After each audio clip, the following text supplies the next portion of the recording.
Encore une fois, merci la Ligue. Franchement, album de l'année, c'est pas rien. Je remercie tous ceux qui m'ont écouté, soutenu depuis le début. Je suis dégoûté, j'ai pas pu être là ce soir. C'était une grosse blessure. Mais c'est que partie remise. On se voit bientôt, force aux flammes. C'est le carré la Ligue. Please do not forget, subscribe to our YouTube channel and hit the notification bell to be notified when we upload next. On the morning of May 17, 2025, the music industry awoke to a devastating blow. French rap sensation, Werenoi, born Jeremy Bana Owana, had tragically passed away at the age of 31. The news broke just hours before he was scheduled to perform at the Azar Club in Lyon, a concert that fans had been eagerly anticipating for weeks. Social media erupted with shock and disbelief as the announcement spread, first through a cryptic post from his producer Babs on X "Rest in peace, my brother, I love you." Within minutes, the hashtag #RipWerenoi began trending worldwide, signaling the end of an era for one of France's most beloved artists. Werenoi's death was confirmed later that day by his management team, who released a brief statement. It is with profound sadness that we announce the passing of Jeremy Bana Owana, known to the world as Werenoi.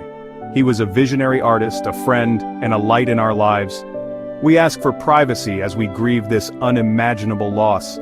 The statement offered no further details, leaving fans and the media clamoring for answers. How could a 31-year-old in the prime of his career be gone so suddenly? What had happened in those final hours before his scheduled performance? As tributes poured in from across the globe, the story of Werenoi's life began to take center stage once more.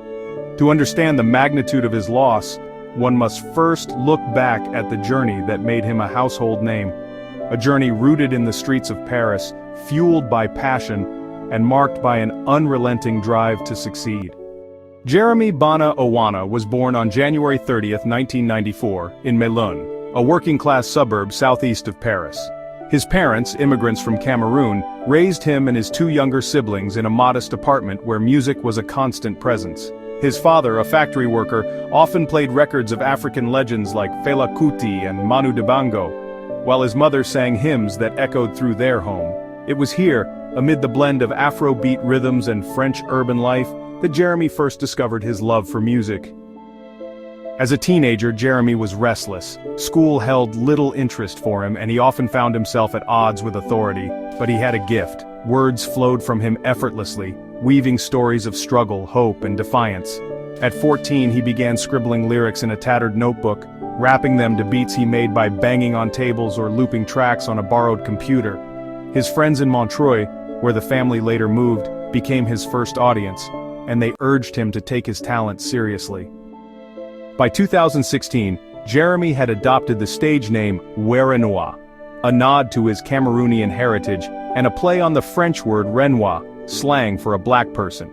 His early mixtapes, circulated on SoundCloud and passed around local clubs, caught the ear of underground producers. In 2018, he released La Ligue, a gritty track that showcased his deep voice and sharp lyricism. The song became an anthem in the banlieue, earning him a loyal following and a deal with Believe, a prominent French label. Werenoi's breakthrough came in 2023 with his single Carré. The track's hypnotic beat and introspective verses about life's challenges propelled him to national fame. It topped the French charts for weeks, earning platinum certification and cementing his status as a rising star. His debut album of the same name followed later that year, blending trap, drill, and melodic rap into a sound that was distinctly his own. Critics hailed it as a masterpiece, and fans couldn't get enough. Werenoi's ascent was nothing short of meteoric. Over the next 2 years he released a string of hits: Scarface, Solitaire, Chemin d'Or, each one building on the last. His music videos, shot in stark black and white or vibrant urban settings, became cultural touchstones, racking up millions of views on YouTube. He collaborated with international heavyweights like Gunna and Lil Che, proving that his appeal transcended borders. His second album, Pyramid, released in 2024, was a bold evolution, incorporating Afrobeat influences and experimenting with live instrumentation.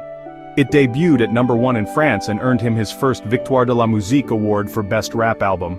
By 2025, Werenoi was riding the wave of his third album, Diamant Noir, a project he described as his most personal yet. Tracks like Solitaire showcased his vulnerability, while Diamant pulsed with the confidence of an artist at his peak. Beyond his music, Werenoi was a cultural icon.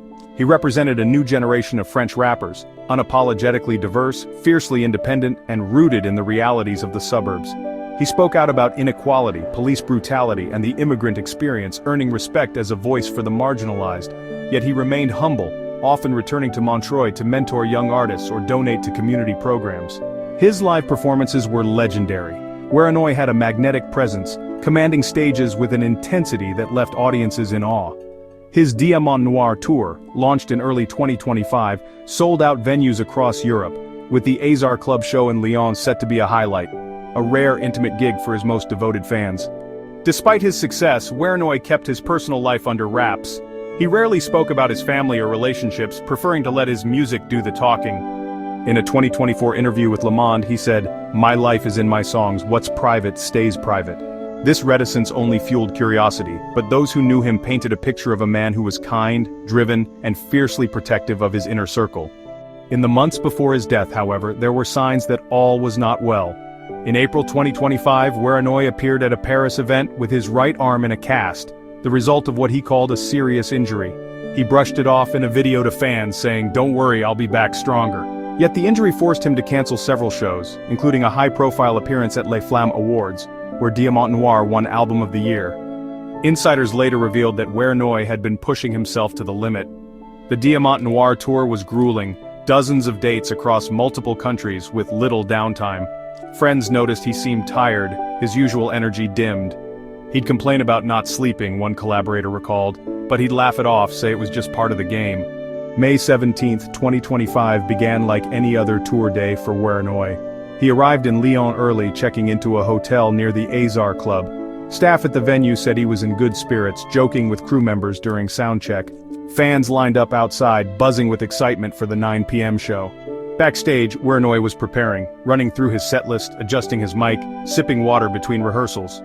Then, around 6 p.m., everything changed. According to witnesses, Werenoi was in his dressing room when he suddenly clutched his chest and collapsed.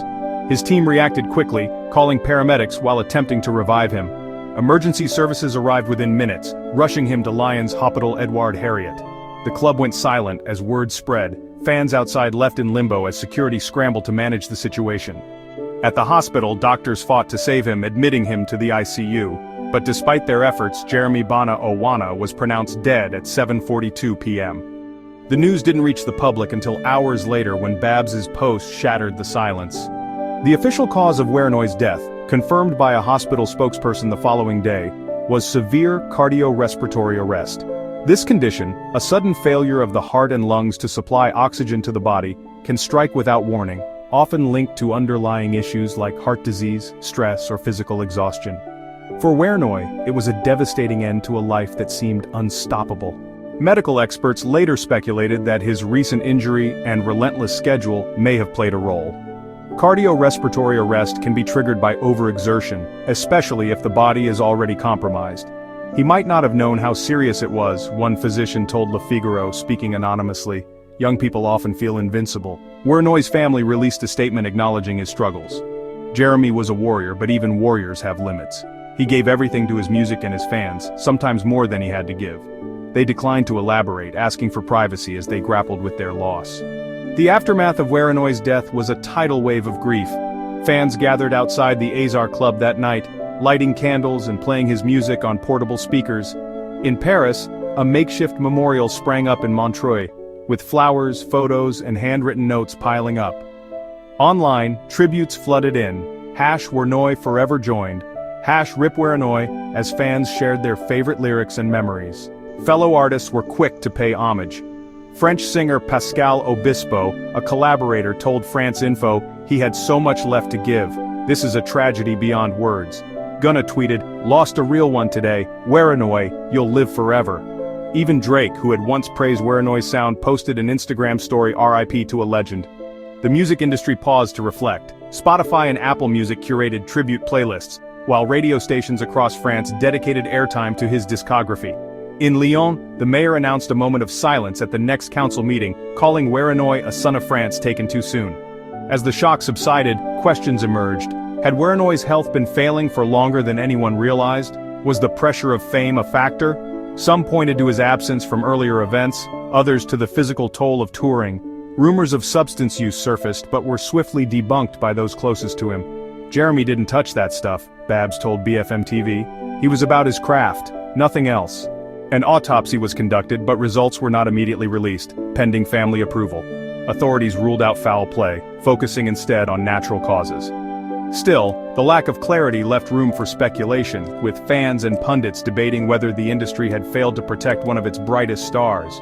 Werenoi's death marked the end of a chapter, but his influence endures. His music, a testament to his talent and authenticity, continues to resonate.